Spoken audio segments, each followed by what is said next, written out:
ସମସ୍ତଙ୍କୁ ମୋ ତରଫରୁ ନମସ୍କାର। ଆପଣମାନେ ଦେଖୁଛନ୍ତି ଗୋଟେ ଟ୍ରାକ୍ଟର ବିଲରେ ହଳ କରୁଅଛି। ଯାହାକୁ ଆମେମାନେ କାଦୁଅ କରୁଛୁ ବୋଲି କହିଥାଉ। ଅନେକ ସମୟରେ ଆମେମାନେ ଦେଖୁ ବିଲରେ ହଳ କରିବା କାଦୁଅ କରିବା ମାନେ ତାମାନେ ହେଉଛି ବର୍ତ୍ତମାନ ଧାନ ଚାଷ ଆରମ୍ଭ ହୋଇଛି। ସେଇ ଧାନ ଚାଷ ସମସ୍ତ ମନୁଷ୍ୟମାନେ ସମସ୍ତ ଜାତିର ଲୋକମାନେ କରିଥାନ୍ତି। ଯେତିକି ମନୁଷ୍ୟ ଅଛନ୍ତି ସମସ୍ତେ କରିଥାନ୍ତି। ତା କିପରି ହେଉଅଛି ଆମେମାନେ ଦେଖୁଥିଲେ କି ଯେତେବେଳେ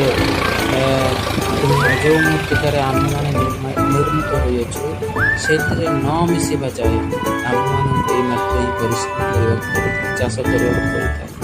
ଆମମାନଙ୍କୁ ଆହାର ନିମନ୍ତେ ଆମମାନଙ୍କୁ କାମ କରିବାକୁ ପଡ଼ିଥାଏ।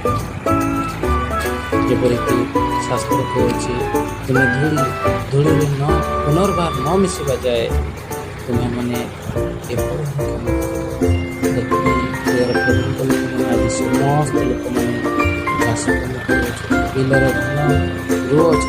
ଯେଉଁ ମାଟିରେ ସେମାନେ ନିର୍ମିତ ହୋଇଅଛନ୍ତି ବା ଯେଉଁ ମାଟିରେ ଆମେମାନେ ନିର୍ମିତ ହେଉଛୁ ସେଥିରେ ଚାଷ କାମ ଆମେମାନେ କରୁଅଛୁ। ପ୍ରିୟ ପ୍ରଭୁଙ୍କ ଲୋକମାନେ ସତରେ ଶାସ୍ତ୍ରର ବାକ୍ୟ କେତେ ସତ୍ୟ ଅଟେ। ଯେପରି ଲେଖାଯାଇଛି ସେପରି ହେଉଅଛି। ତାପରେ ସେମାନଙ୍କୁ ବିତାଡ଼ିତ କରିକି ମୂର୍ତ୍ତିକାରେ କୃଷି କାମ କଲେ।